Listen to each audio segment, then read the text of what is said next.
இப்போ நான் உனக்கு போடுறேன், நீங்கள் அதை பார்த்துட்டு மோஷி படி.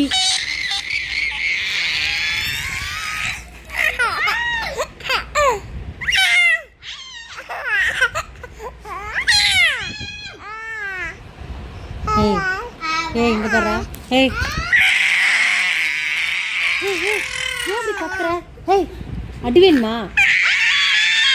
மோஷி கத்தாத மோஷி, முடியல மோஷி. ஸ்லோவாக தான் கற்றுறேன். ஏய் மோஷி படி. ஏய் மோஷி போய் படி. மோஷி போய் படி, அடிச்சிடுவேன் படி. ஏய் ஏன்டா கத்துற? ஏய் வாய் மூடு, வாய் மூடு. எப்படி இருந்துச்சு கமெண்ட்டில் சொல்லுங்கள்.